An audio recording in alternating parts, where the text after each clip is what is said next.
Hey everyone, this is Jennifer Woods, and right now I'm about to start watching Face of Evil starring Tracy Gold and Shawnee Smith for the second time on Tubi. I'll check in with you every 10 minutes or so just to let you know what I'm thinking, and as I get towards the end of the movie, I'll be more general because I don't want to spoil all of the twists. So here we go, and by the way, if you've not subscribed to my channel, please do so, that way you won't miss any of my new content, and I would love to hear from you in the comments. Here we go.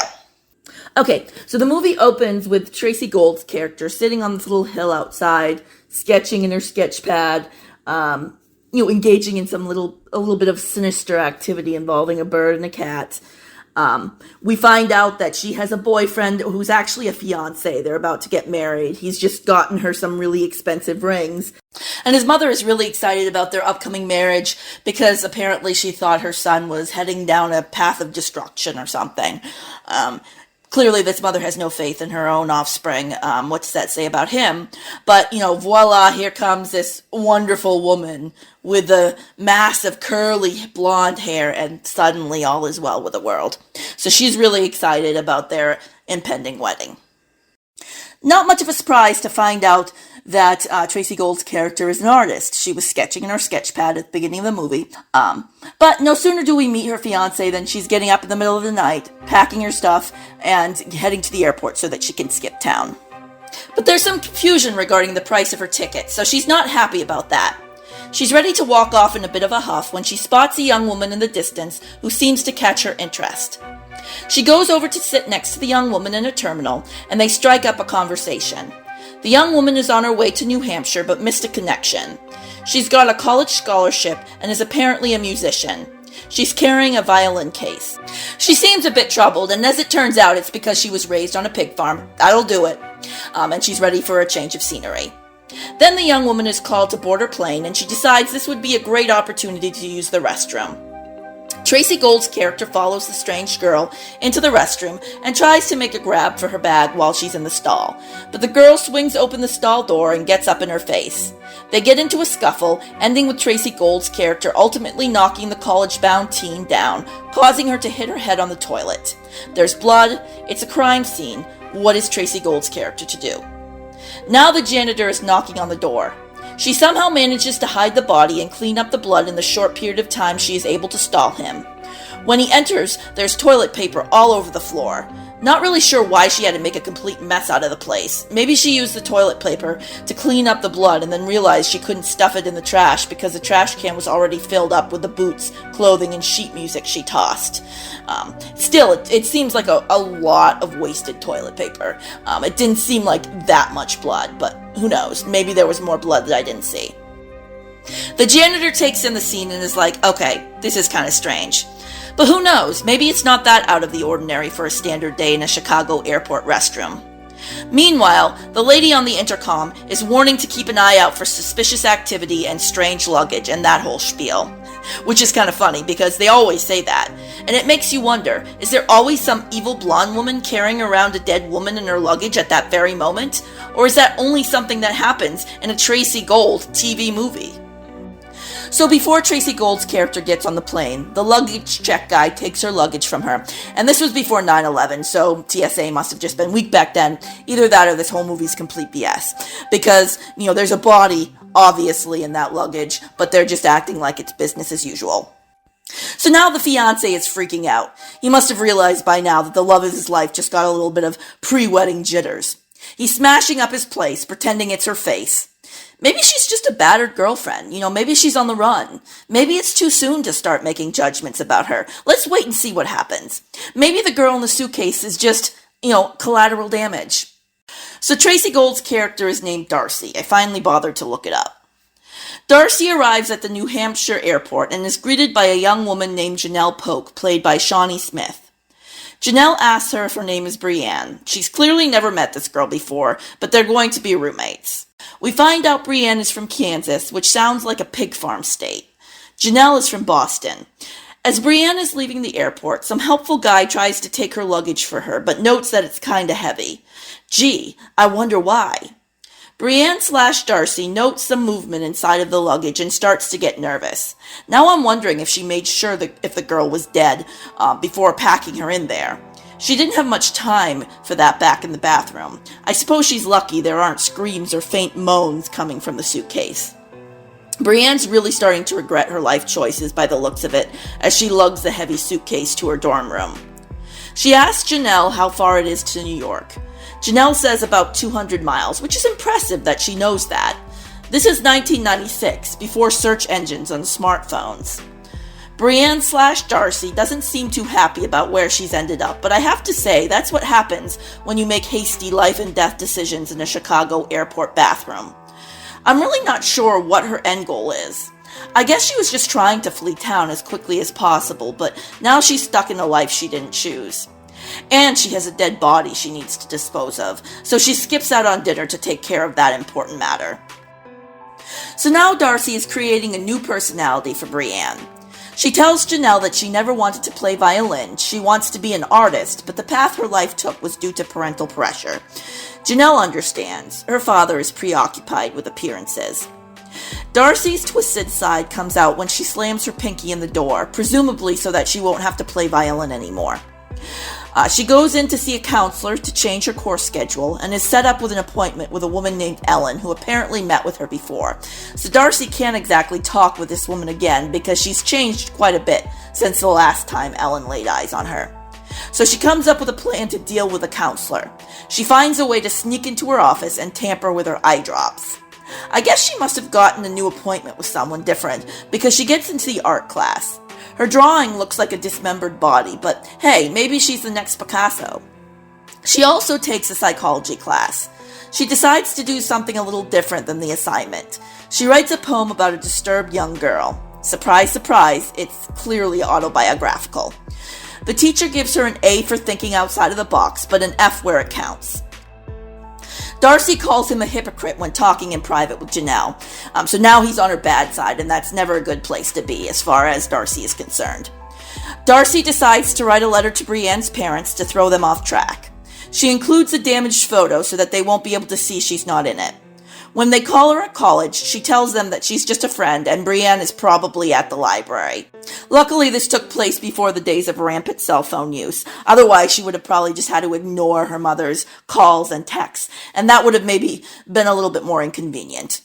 Janelle says she wishes she could be as dismissive of her dad as Darcy is of her parents.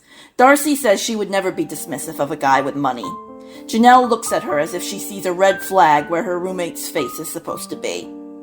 It is revealed by their friends at school that Janelle's father owns part of the campus as a result of having dumped some money into it. He is responsible for some of the new dorms and the art department. Of course, Darcy's interest is piqued by the mention of the art department. She meets Janelle's father outside. He's played by Perry King, sporting a ponytail. He looks a little French. He and his daughter have a dinner reservation. His daughter isn't as enamored of him as the other girls are.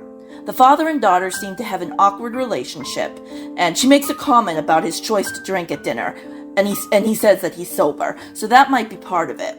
She tells Darcy later, though, that he's so moody since the death of his wife. That'll do it. That'll make a guy depressed. Janelle thinks her stepmom was only there for the money, but feels guilty saying that. Janelle is hesitant to spend a tedious Thanksgiving with him. Darcy comes up with a solution. She tells her roommate to invite Darcy and their friends to the Poke home for the holiday, and Janelle likes the idea. Janelle's house is a mansion. Everyone gets their own room. There's a tennis court and hired help. While Janelle's home, Darcy starts to flirt with her roommate's father, and Janelle doesn't like it one bit. Now, the first time I watched this movie, I just kind of felt like there was something going on between Janelle and her father, and I thought that at the end it would be revealed that they had some kind of inappropriate relationship, because it was just this funny feeling that I got. And then even the second time I watched this, I was still getting this feeling for a few reasons. She calls him by his first name, Russell. She's very uncomfortable around him. She acts really weird when Darcy flirts with him. Darcy says she can do things for Russell that his daughter can't, and Janelle gets this look on her face. Now, it could just be that Janelle doesn't like the idea of her father going after her friends, which makes sense. But I was just getting these other vibes. The relationship between father and daughter is definitely not a healthy one. We'll just say that. I just felt like she, she said some things that weren't adding up. Like, there were times when she made it sound like she was really trying to win his approval, and then there was a lot of times when it sounded like she was trying to push him away. She didn't want his attention. She was trying to avoid him. So I kind of got these mixed messages, and I was wondering if her choice of dressing the way she did may have been because she was trying to push him away. Now, I say this because the point was made very clearly that she had all these nice clothes that she didn't want to wear. And I'm thinking to myself, why does she not want to wear all these nice clothes? Is it just that she's more of a tomboy? That's not her style? I mean, perfectly legit. And that doesn't mean that she's less attractive because she's choosing not to wear these, really fancy clothes. But it just makes me think, why does she feel the need to reject these clothes? Could it just be a simple explanation, or is there more to her psychology? In her mind, does she think that if she wears something that's not as fancy, that her father's going to think that she's, not as attractive to him? And is that what she's aiming for? I'm wondering, because I never got the impression that her father was the one pushing her away or disapproval. I never got the impression that her father disapproved of her. Quite the opposite. Also kind of weird that later on she tells her father, I know I'm not an athlete, and yet we saw her playing basketball quite well, I would say, just a little bit earlier. So there's a lot of things she said in this that just didn't make sense to me. So anyways, moving on. Janelle knows something's going on between Darcy and Janelle's father, and Janelle is not happy about it one bit. After confronting Darcy, Janelle leaves her father's billiard room in a huff. Some people have this kind of conversation in a bar. Janelle has it in one of her many mansion rooms. Darcy is undeterred. She gets this I am undeterred look on her face, and the viewer can tell she's got plans. None of them good. She gets pizza for Janelle and her friends when they get back to the dorm, and surprise, surprise, Janelle gets a stomachache after eating a slice. And, for some reason, a cough. Darcy uses this opportunity to go out on a date with Russell Polk. But even as the two of them flirt and she shows him her paintings and he marvels at her ability to pull an image of a girl in a suitcase out of seemingly thin air, all he can think about as he leans in to kiss her is his daughter. This is not helping convince me that I'm wrong in regards to my Janelle Russell theory. Even looking like she's at death's door, Janelle follows Darcy and her father and sees them getting a little too close. Many women don't want to know what their parents are doing behind closed doors. Janelle is acting like a scorned lover. At one point, after bailing on a scheduled meetup with his daughter, Russell tries to make amends by telling Janelle that Darcy doesn't mean as much to him as Janelle seems to think she does.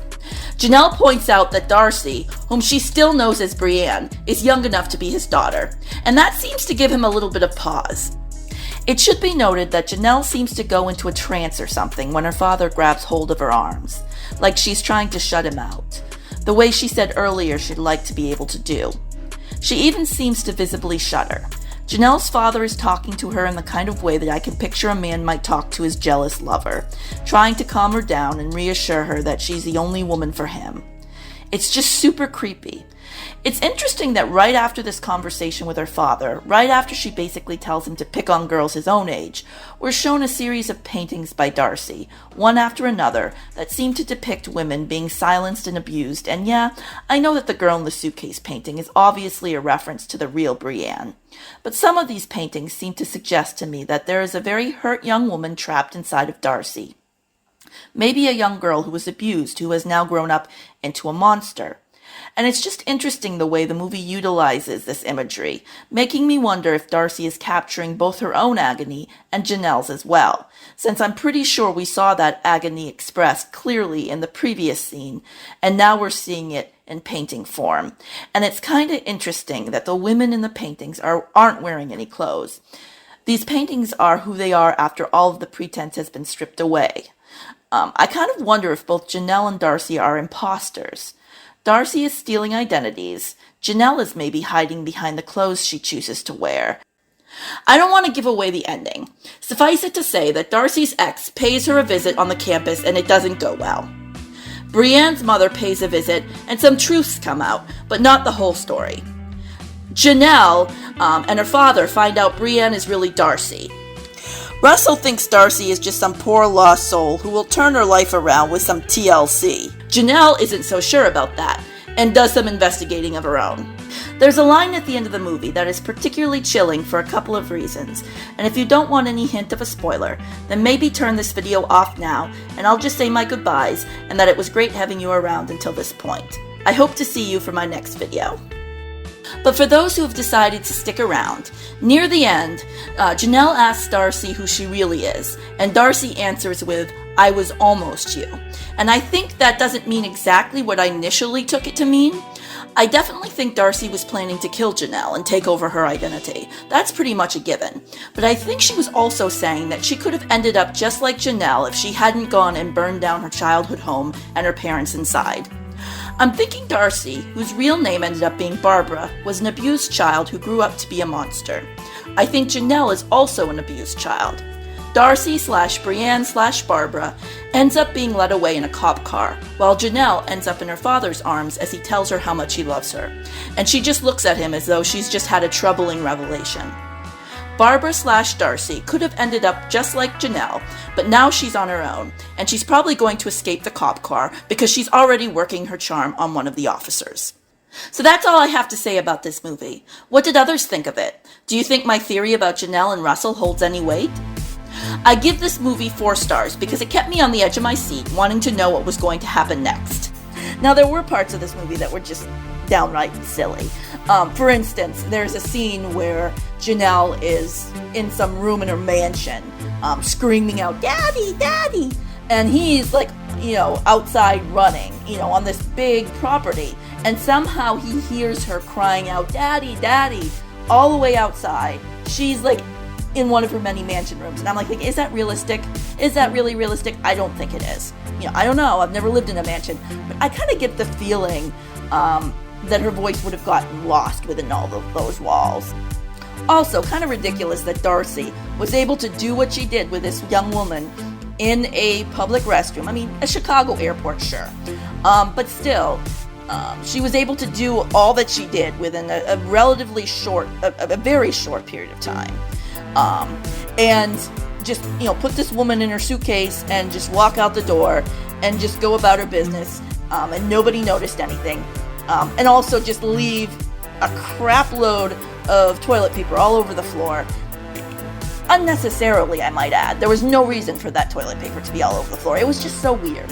It was so weird and so ridiculous, and I just never see something like that happening in real life. I know this is a movie, but, it should still... We should be able to suspend our disbelief just a little bit.